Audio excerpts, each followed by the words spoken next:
Você está no Conte Tudo e Conteúdo, o podcast e videocast da Trevo.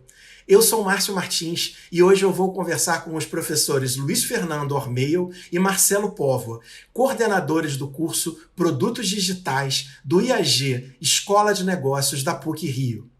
Vamos falar sobre o mercado de trabalho, tecnologia, startups e empresas, unicórnios, zebras, entre vários outros temas. Olá, professor Ormeio, seja muito bem-vindo ao Conte Tudo e Conteúdo. Que prazer ter o senhor aqui com a gente hoje. É um prazer estar com vocês também. Vai ser ótimo poder colaborar nesse podcast de vocês. Professor Marcelo, que honra ter o senhor aqui hoje também. Tenho certeza que a gente vai ter uma conversa excelente aí com vocês dois hoje. Olá a todos, é um prazer estar aqui nessa conversa. Tenho certeza que ela vai ser muito interessante. E a nossa conversa de hoje é sobre produtos digitais. E antes da gente entrar na questão do cenário, né, que eu gosto sempre de contextualizar antes de nós chegarmos a exatamente o tema, professores, como é que a gente pode caracterizar, como é que a gente pode conceituar o que é um produto digital? Professor Marcelo, vamos começar com o senhor, depois a gente vai ouvir o professor Ormeio. No cenário atual, não há nenhum segmento de negócio que não haja um processo de digitalização em seu modus operandi e na maneira como os produtos ou serviços são entregues ao usuário final. Dito isso, qualquer forma de software em que você tem uma interação com um consumidor é um produto digital. Ou seja, são negócios que se materializam via software. É interessante complementar que essa característica do produto digital, ele muitas vezes não é de fato um produto final entregue ao usuário. Muitas vezes ele é um canal para que o usuário possa usufruir de um serviço. Por exemplo, nós temos o iFood. Dentro do iFood estão vários restaurantes. Esses oferecem o produto, na verdade, para as pessoas. O iFood permite que o usuário tenha uma escolha grande de restaurantes. Dentro do restaurante tem a escolha do seu cardápio. Ele faz a entrega, que é um outro serviço agregado, mas que o usuário vê é um aplicativo no seu telefone celular. Então, se nós pensarmos nisso, os websites também estão oferecendo algum tipo de serviço. É um meio para se chegar a um serviço. Quando a gente fala em software de computador, aí sim, esse é um produto final que vai ser utilizado pelas pessoas.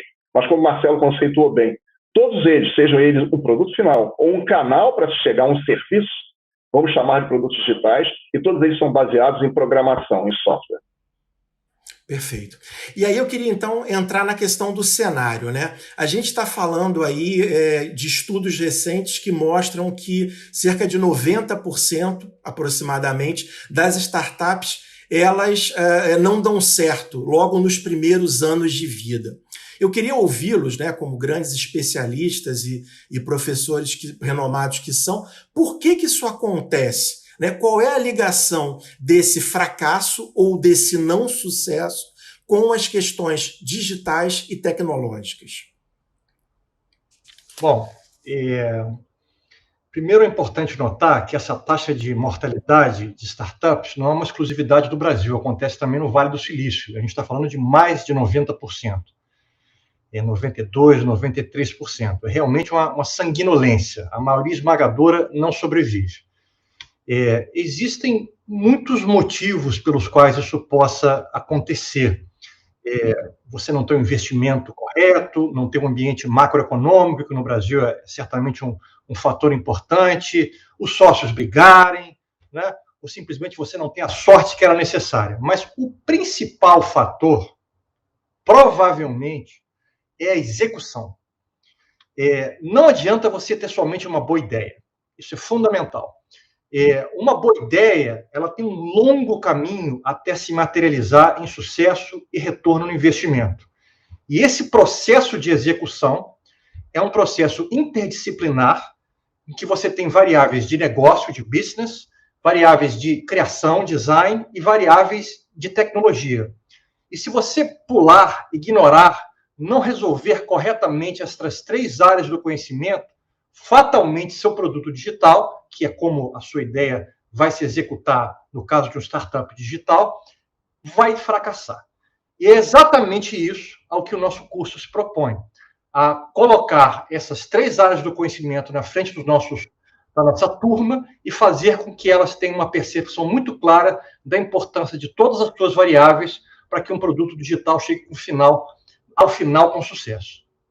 O Márcio, uma coisa que é interessante complementar essa linha perfeita que o Marcelo trouxe, você imagina profissionais de 3 áreas diferentes. Profissional de administração voltado para marketing ou finanças, um profissional de tecnologia e um profissional de criação. Cada um deles tem uma visão de mundo, cada um deles tem uma linguagem diferente. Então, você está falando, se não houver um preparo desse time, e principalmente da gestão desse time, você está no meio de uma torre de Babel, em que cada um tem uma maneira de enxergar as coisas, cada um tem uma linguagem diferente, que é hermética para os demais, e você tem que fazer isso funcionar. Além disso, como o Marcelo disse, às vezes uma startup, você pega um grupo de pessoas que não tem uma visão do que seja um negócio, com legislação, com a gestão financeira, com a gestão de pessoas. Então, isso leva a conflitos grandes que vão levar essa taxa, esse massacre que existe nas startups, por falta desse processo de gerenciar esse grupo, gerenciar a ideia para se transformar em um resultado e fazer a coisa funcionar.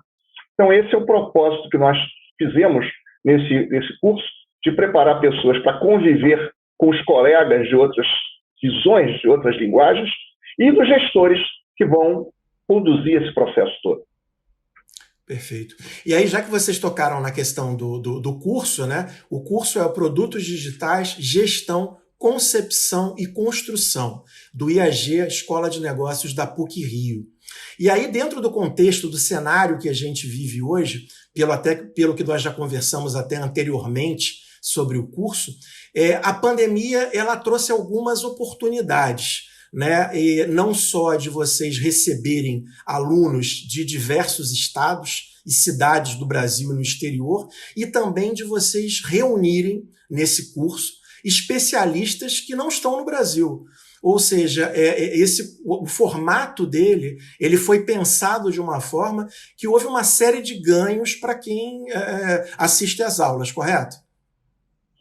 Correto. E quando você toca na questão da pandemia, principalmente na época de quarentena, das pessoas ficarem em casa, houve uma explosão grande de desenvolvimentos na área de produtos digitais. Uma delas estamos fazendo aqui agora.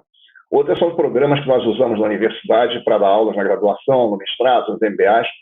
São programas que você pode colocar várias pessoas, como fosse uma sala de aula virtual, com as facilidades de colocar em salas pequenas. E com essa vantagem, nós conseguimos ter contato com pessoas do mundo inteiro. Alunos podem ser de qualquer lugar do mundo. Aqui do Brasil, nós tivemos nas outras versões pessoas que vieram, inclusive, de Porto Velho, do Espírito Santo, da Bahia, de São Paulo, e todos eles dentro de uma sala virtual. Quer dizer, essa é uma oportunidade fantástica que foi impulsionada por esse modelo que teve que surgir no momento que as pessoas não estão podendo se reunir socialmente, não podendo ir para uma sala de aula. E podemos trazer especialistas, nós temos professores da Universidade Católica do Porto, que estão participando do curso conosco. Nós tivemos, em aulas do Marcelo, convidados que vieram dos Estados Unidos, do Vale do Silício. Então, é uma oportunidade que veio para ficar. Mesmo no momento que houver o retorno a atividades normais, esse tipo de conexão através da internet vai ser um ganho. Por sorte, na PUC, nós tínhamos já montado uma sala que nós chamamos da sala híbrida, que ela permite que aulas sejam dadas presencialmente para o grupo e que outras pessoas que não estão presentes ali, de outros lugares fora do Brasil, dentro do Brasil, outros estados, possam também participar da aula como se ali estivessem. Então, esse modelo está sendo usado pelo mundo inteiro e vou dizer que é um dos produtos criados nesse modelo que aconteceu com a pandemia, forçado pela situação que o mundo inteiro está vivendo. Em relação à questão das oportunidades, né, a gente vê que hoje o mercado de tecnologia, o mercado de produtos digitais, ele cresce sem parar. E a gente tem um verdadeiro apagão de mão de obra, ou seja, poucas pessoas especializadas, treinadas e qualificadas. E agora, com esse universo, esse cenário de pandemia, nós temos alguns profissionais aqui no Brasil que são contratados por empresas do exterior para trabalhar daqui ou para ir para fora. Né? Como é que é a importância hoje de ter um curso com essa formação e, principalmente, como é que vocês estão tratando no curso a necessidade da multidisciplinaridade, ou seja, de formar e qualificar profissionais para atuar em diferentes áreas, setores e segmentos? Com a inevitável digitalização de qualquer segmento de negócio, ou seja, é impensável você pensar uma empresa na área de varejo, de finanças, de conteúdo, em qualquer na indústria, em qualquer segmento, que não haja um plano digital que permeie o negócio, se não seja o negócio inteiro. Essa demanda por profissionais que compreendam essas disciplinas se tornou gritante, né? O mercado americano importa cérebros, historicamente. Se você é um engenheiro de software e é bom e quer trabalhar nos Estados Unidos, você vai ter uma facilidade enorme, fatalmente, com a imigração americana, porque há uma demanda, a falta de mão de obra. No Brasil, o cenário não é diferente. A gente tem uma escassez de mão de obra, especialmente na área de software. E no caso de produto, como a gente falou anteriormente, existe essa interdisciplinaridade entre negócio, criação e tecnologia. E é muito difícil você recrutar uma pessoa que entenda essas três áreas de uma forma abrangente, sendo provavelmente especialista em uma delas, e saiba fazer a gestão das pessoas e dos processos que interlaçam essas três áreas. É um profissional extremamente valioso, a peso de ouro, e qualquer empresa precisa ter uma pessoa dessa nos seus quadros. E é exatamente isso que aqui a gente quer ajudar durante o curso, formar pessoas assim, para que elas tenham um upgrade, uma nova fase na sua carreira profissional, em que elas possam estar num outro patamar em produto digital e, consequentemente, num outro patamar de evolução profissional. E aí, falando também um pouquinho sobre a questão da evolução, já falamos aí sobre pandemia, sobre novas ferramentas, sobre novos canais. Nós tivemos uma conversa anterior e vocês estavam comentando, eu achei muito interessante, que a aceleração digital hoje ela é tamanha que há estimativas de que a gente evoluiu nos últimos 20 anos mais do que a humanidade evoluiu em toda a sua história. Queria que vocês comentassem um pouco sobre isso, porque eu fico, e já ouvi algumas pessoas também que se sentem um pouco ansiosas de não conseguir dar conta de tudo que nós precisamos aprender, tudo que nós precisamos absorver para estar plenamente capacitado para atuar num mercado tão competitivo quanto a gente vive hoje.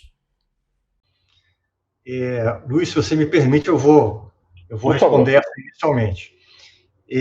Você está corretíssimo, Márcio. A pesquisa que você citou é uma pesquisa da Universidade da Califórnia, que nos últimos 20 e poucos anos, no século XXI, nós produzimos, eles quantificaram em zettabytes, né? Mais informação do que em toda a história humana, desde a caverna de Lascaux, quando você começou a registrar desenhos nas cavernas, né? Até a mídia impressa, com Gutenberg, até o rádio, a televisão, a internet. Nós nunca produzimos tanta informação como agora. E continuamos produzindo cada vez mais, é uma exponencial. Dito isso, a aceleração do conhecimento nunca foi tão agressiva. Nunca foi tão agressiva. E com eventos como inteligência artificial, que vão começar a ser ferramentas que vão ter autonomia de pensamento, essa evolução tende a ficar ainda mais agressiva. Ou seja, existe uma ansiedade natural de qualquer pessoa que tenta aprender e se manter atualizada, de que não é possível acompanhar tudo isso. São muitas áreas acontecendo e cada vez mais rápido. Por isso que eu gosto sempre de dizer, e eu estou nessa área há mais de 20 anos, que é muito mais difícil você prever o futuro agora do que era há 10 ou há 20 anos atrás. São tantas variáveis em ebulição que as probabilidades de caminhos são muito difíceis de você antecipá-las. As apostas são cada vez mais arriscadas, consequentemente. E uma das coisas que o nosso curso tenta fazer, que eu acho que é o que todos nós devemos fazer no nosso mundo profissional, é gerar relevância. Quem tem clareza e relevância faz um mecanismo editorial de todo esse bombardeio de informação, são os que vão conseguir efetivamente andar para frente. Ou seja, não dá para acompanhar tudo. Então, se você desenvolve um mecanismo de relevância em que você edita o que é mais importante, você talvez consiga acompanhar esse passo evolutivo de uma maneira mais pragmática. E o nosso curso procura dar ferramentas para as pessoas para seguir esse caminho cada vez mais intenso no século XXI. Uma coisa interessante, complementando o que o Marcelo disse, é que o processo de adquirir conhecimento na humanidade, ele veio crescendo, primeiro em velocidade muito pequena, porque os processos de comunicação do conhecimento eram muito precários. Inicialmente, você já vai ver, no século XV, pela primeira vez surge a imprensa, em que você consegue fazer alguma coisa de massa. Até então, eram os manuscritos, eram os copistas que faziam. Mas, mesmo assim, isso atingia pouca gente, porque a alfabetização era baixa e você não conseguia divulgar muito. Vamos trazer para o seu conhecimento científico. Vamos chegar mais próximo. Se nós chegarmos na década de 70, na década de 80, uma pessoa que tivesse um pesquisador de uma área, ele tinha que ir a bibliotecas e pegar os textos que estivessem naquela biblioteca. E se aquela biblioteca não tivesse os periódicos mais novos, os livros recém-lançados, ele estava limitado no conhecimento, a não ser que ele já tivesse uma rede que se comunicasse através de correspondência ou através de telefone, depois talvez telex, fax, para conseguir adquirir isso. Hoje, qualquer pessoa munida de um computador consegue ter acesso a uma quantidade brutal de conhecimento. Quem trouxe isso? Computador. Computador, a memória semicondutora, o acúmulo de dados, o barateamento do armazenamento desses dados. Então, como o Marcelo disse, hoje é quase impossível você dominar mais do que um estreito setor da sua vida. Você gosta de algum tema? Você pode ler livros. Se você se aprofundar, vai ter que ler muitos livros, vai ter que entrar em muita coisa na internet. Mas para conseguir ser um especialista, você tem que escolher aquele seu nicho e aprofundar naquele nicho e correr o tempo inteiro, estar lendo o tempo inteiro, estar acompanhando o tempo inteiro. Com um descuido seu, o conhecimento já evoluiu e você vai ter que correr muito mais para chegar atrás dele. Então, você imagina num produto digital, num grupo que trabalha com produtos digitais, e você tem 3 áreas de conhecimento, 3 linguagens diferentes, 3 campos de geração de informação. Como é que se faz isso? Então, você faz os especialistas e um grupo seleto, que é essa visão que nós estamos olhando do curso, esse grupo consegue entender essa linguagem e consegue gerenciar esse processo. Eventualmente, cada um deles vai ser especialista em um setor, mas ele vai conseguir entender e interagir com os demais. Então, é esse ponto. Nós estamos num crescimento aprofundado, aceleradíssimo, e vai acelerar ainda mais, porque esse processo de geração de conhecimento e de disponibilização desse conhecimento ao alcance das pessoas é cada vez mais amplo. Nós começamos a nossa conversa falando da questão aí da vida curta de grande parte das startups a partir da pesquisa na Califórnia. Depois nós falamos aí da importância do setor de tecnologia de ter uma mão de obra qualificada, profissionais aptos a trabalhar. Eu queria entrar num outro recorte, né, e até para a gente atender quem busca esse tipo de qualificação, como o curso de produtos digitais. Onde é que normalmente as pessoas que fazem o curso, que fizeram, essa não é a primeira turma, onde é que elas trabalham, no que elas se envolveram, né? O que vocês podem contar para a gente do pós-curso, né? Eu sei que vocês mantêm contato aí, viram uma grande comunidade desses alunos. O que a gente pode falar desse mercado de trabalho e dessas oportunidades que se abriram para esses alunos? Quer que eu responda, Luiz? Marcelo, começa você, depois eu... Tá bom. Bem, o objetivo desse curso é que a sua capacidade em discutir, gerir, pensar estratégia, executar um produto digital seja muito mais madura, muito mais sênior ao final do curso do que ao começo. E os alunos tendem a fazer isso de 2 formas. Alguns vêm do mundo corporativo e lá continuam. Então, eles começam a ter uma capacidade de conversar com seus superiores ou com seu time de uma forma muito mais eficiente sobre produtos digitais. E começar, então, a maximizar o sucesso dessas iniciativas dentro das corporações. Porque é importante notar que dentro das corporações, que nós chamamos dos incumbentes, né? Corporações que já existem há décadas já, são os incumbentes. Existem iniciativas de produto digital, mas nós só tomamos conhecimento das que têm sucesso. Eu, como empresário, já participei de inúmeras iniciativas que deram sucesso de projetos e outras que não deram certo. Só que, naturalmente, essas não são divulgadas. Então, existe uma taxa de mortalidade dentro de bancos, empresas de conteúdo, empresas de varejo, aéreas, de projetos que não dão certo. A gente só não escuta falar neles. E muitos que dão certo, evidentemente. Então, resumindo a ópera, a ideia é maximizar os que dão certo, o que vai fazer com que você tenha uma evolução profissional por meritocracia. O outro grupo segue, ou sai do mercado corporativo e vai para um startup, ou alguns já entram em startups e continuam nos seus startups. E aí você é o maestro total da situação, da equação. E aí você vai ter essa capacidade também de gestão, de estratégia e execução muito mais aguda, muito mais afiada para maximizar o sucesso do seu startup, que, mais uma vez, também tem uma taxa de mortalidade de mais de 90%. O que a gente quer é que você caia, você, nosso aluno, caia nos 7%, 8% que tiveram sucesso e que será o próximo unicórnio. É interessante, Márcio, nós vermos que o resultado final desse curso são pessoas que conseguem trabalhar junto, conseguem interagir com a sua equipe, conseguem pensar o conjunto. E interessante, nós temos alunos, ex-alunos nossos, alguns vieram, por exemplo, um dentista que trabalha num polo de desenvolvimento em Porto Velho. Nós temos pessoas como uma outra que tem uma empresa que faz aluguel de casas de luxo. Então, vários setores diferentes, e essas pessoas identificaram que se soubessem trabalhar nesse meio de produtos digitais, elas dariam um salto qualitativo em relação ao que fazem naturalmente. Outros que vieram desse mundo de grandes empresas, nós já comunicaram para nós que já receberam propostas de trabalho. Outro que era um dos sócios de uma startup de inteligência artificial fez um depoimento fantástico em termos de como ele conseguiu aprender a gerir esses três mundos.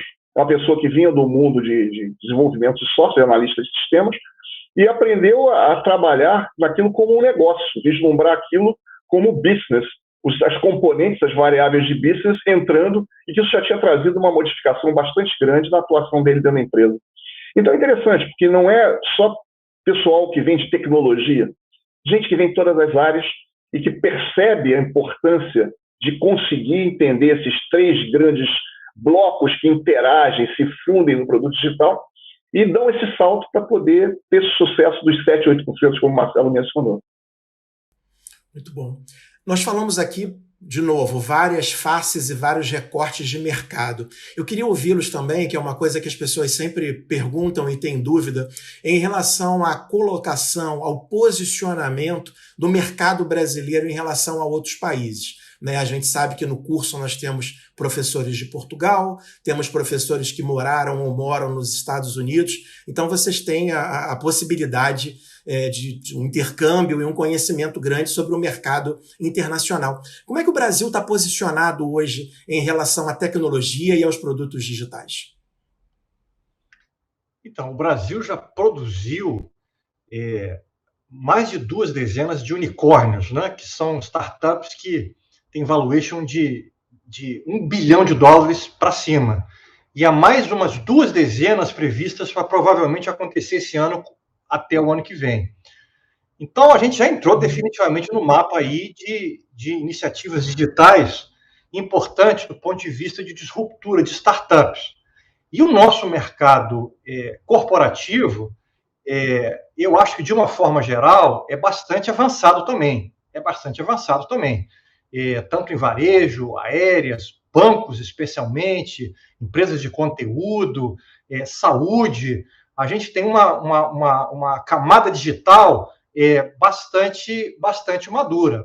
Agora, uma das belezas e que a pandemia catalisou das salas de aula virtual é que não existe mais fronteira geográfica. Então, nós temos professores da Escola de Negócio do Porto, que é uma escola muito importante na Europa.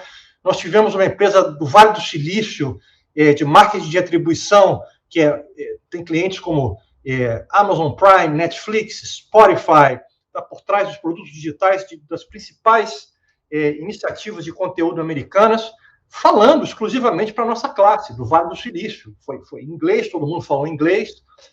Tivemos startups brasileiros falando também com a gente, empresas que estão caminhando aí para se tornar unicórnios, empresas do mercado corporativo brasileiro, incumbentes, mais uma vez, que vieram falar conosco.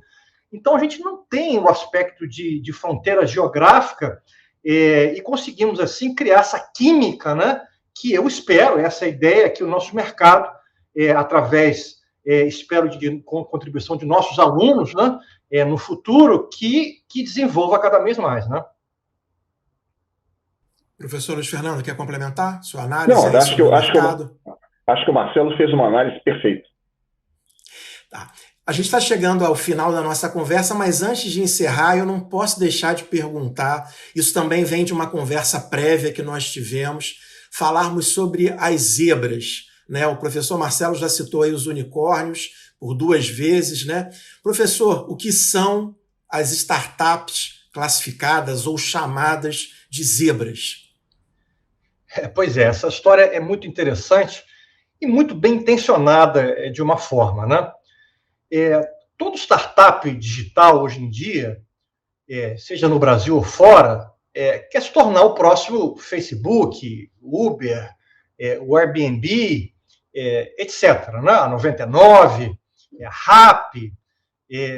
Agora, atualmente, os processos de venture capital, de capital de risco, eles privilegiam muito a quantidade, a velocidade, né? E não necessariamente a qualidade do resultado de startup. Ou seja, quanto mais rápido a empresa chegar ao valuation de $1 bilhão, que seria o que se chama de unicórnio, melhor vai ser para quem está investindo nela, né? Para os fundos de venture capital, né?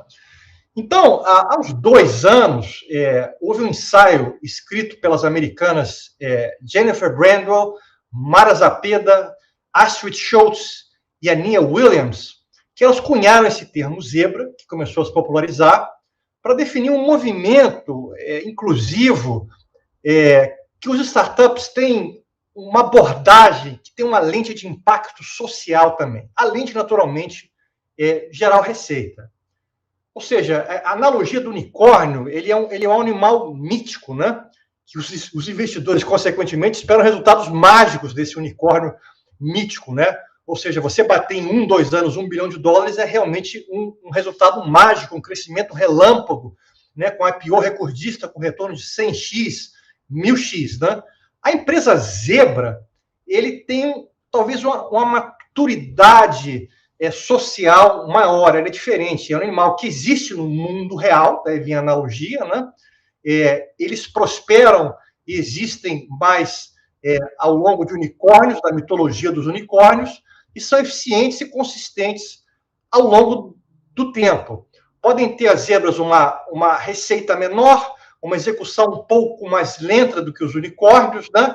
Mas podem, a médio e longo prazo, fornecer mais oportunidades até para os empreendedores, para os investidores menores, ou seja, tem um compartilhamento melhor dessa riqueza, desse valor que se forma ao longo do tempo no valuation da empresa, né? Ou seja, o unicórnio pode ser talvez mais revolucionário a curto prazo, mas a zebra pode ter um impacto maior em comunidades locais, criar mais empregos, salários, fazer um compartilhamento de maior de recursos socioeconômicos no ecossistema que ela convive, né? Assim como uma zebra no mundo biológico o faria, né? Não vai ter, talvez, uma atração tão grande dos VCs, dos venture capitals, que querem um retorno maior e mais rápido, mas elas podem ter uma receita recorrente que ela resista mais ao longo de tempo compartilhando mais essa riqueza, né? O historiador Yuval Harari fala, né? Filósofos são muito pacientes, né? Mas engenheiros são menos, investidores são os menos pacientes de todos, né? E o problema é exatamente esse, né? A gente não está dizendo que não quer que o sistema de capital de risco exista, ele é fundamental para a evolução. O capitalismo, junto com a democracia liberal, é provavelmente o sistema mais bem-sucedido, a experiência social e econômica mais bem-sucedida dos últimos 200 anos, né? Mas a gente tem que tentar melhorar, evoluir esse processo, né? Criticar essas engrenagens, né? Ou seja, é importante que o plano ético, ele deva sempre permear esse incrível crescimento de empresas propulsionadas pelo fenômeno digital. E essa é a ideia de Zebras, no final da história. Achei essa história incrível. Desde a primeira vez que o senhor falou, eu fiquei com isso na cabeça. E fico pensando, matutando, achei incrível. Professores, chegamos ao fim. Eu queria abrir o espaço para vocês se despedirem, deixarem uma mensagem, deixarem contatos, falarem mais sobre o curso, ou seja, o espaço é de vocês. Professor Ormeia, eu vou começar com o senhor. Fique à vontade e depois a gente passa para o professor Marcelo. Eu achei essa oportunidade do podcast excelente, porque nós trouxemos algumas visões que foram as visões que fermentaram para nós criarmos esse curso. Esse curso começou com conversas minhas com o professor Marcelo. Nós detectamos essa carência do mercado, vislumbramos, foi antes da pandemia, pouco antes da pandemia estourar, da quarentena estourar, vislumbramos que havia essa oportunidade. Mesmo depois que começou a quarentena, nós continuamos nos reunindo de forma que era possível na ocasião, e ouvindo outras pessoas, ouvindo profissionais do mercado, e criamos essa ideia do curso. Então foi muito bom esse podcast para a gente poder transmitir essa nossa vibração, essa nossa percepção do mercado, e essa iniciativa que nós criamos para poder criar um grupo de pessoas que seja capaz de tocar com sucesso um produto digital. Essa mensagem que eu deixo da minha parte dentro do IAG, isso é uma parceria do IAG, agregando o Marcelo com uma experiência de mais de 20 anos no mercado, agregando professores que trabalham em produtos digitais também há muito tempo, trazendo professores internacionais com outras visões também, em outros blocos econômicos, e com isso nós podemos oferecer aos nossos profissionais brasileiros a oportunidade de entender melhor essa dificuldade de trabalhar na Torre de Babel e ter um processo de comunicação, de entendimento, para que a gestão, a condução desse processo seja uma coisa que leve ao sucesso, que conduza, pode ir para um unicórnio, pode ir para uma zebra, mas conduza para um resultado que seja positivo para o profissional e para a empresa para a qual ele estiver trabalhando. Então, o contato nosso, eu vou pedir depois que o Márcio divulgue os nossos e-mails, talvez divulgar a nossa landing page do curso para os interessados. E fica aqui, então, o meu agradecimento, os parabéns pela condução desse podcast e estamos à disposição a qualquer momento para qualquer pessoa que tenha mais interesse em conhecer esse assunto. Tanto o Marcelo quanto eu nos dispomos com o maior prazer a conversar e entrar em contato. Muito obrigado, Márcio. Obrigado, professor. Professor Marcelo, suas palavras finais. Obviamente, o processo inevitável de digitalização de todos os negócios criou uma demanda gigantesca por profissionais que sejam capazes de fazer estratégia, gestão e desenvolvimento de produtos digitais. E essa visão holística e madura desses produtos digitais é exatamente o objetivo do nosso curso. E para que isso seja pragmático e realista, nós trouxemos um time de feras do mercado, pessoas que estão em posições de CEO, vice-presidentes de tecnologia, de empresas atuantes e com clientes reais no mercado brasileiro e no mercado americano. Então, os cases que você vai ver no curso, a maioria deles, os professores trabalharam diretamente neles. Você vai conversar diretamente com os autores que orquestraram essas estratégias e esses produtos. O que é uma experiência de valor inestimável, que você vai levar para toda a sua evolução profissional. E se você quer participar desse grupo de professores feras e uma turma muito selecionada de alunos, por favor, vá na nossa página do curso Produtos Digitais da Escola de Negócios IAG da PUC. O endereço, olha, está aqui embaixo, dá uma olhada, É fácil você entrar, é fácil você se inscrever e a gente vai ter todo o prazer, eu e o professor Luiz, de tirar qualquer dúvida que você tenha diretamente através dos nossos e-mails, que também estão aqui, ó. Olha aqui o e-mail do Marcelo e o e-mail aqui do Luiz Fernando. Se vocês quiserem que nós respondamos dúvidas, por favor, sintam-se livres, estamos à sua disposição. Esperamos ver vocês em 4 de outubro, que é o início da próxima turma. Professores, muito obrigado, foi uma honra, né? Foram momentos aí incríveis e eu agora já me sinto mais confiante, né? E já conheço um pouco mais sobre produtos digitais. E agora o pessoal tem que se inscrever e aproveitar essa oportunidade única. Muito obrigado mais uma vez pela disposição, pela generosidade, por essa conversa que foi incrível. Até a próxima. Excelente. Obrigado por nós. Eu conversei hoje com os professores Luiz Fernando Ormeio e Marcelo Póvoa, coordenadores do curso Produtos Digitais do IAG, a Escola de Negócios da PUC-Rio. Eu sou Márcio Martins e você encontra os nossos programas no canal da Trevo no YouTube, onde você pode curtir e comentar, no site trevocomunicativa.com.br e nas principais plataformas de podcast.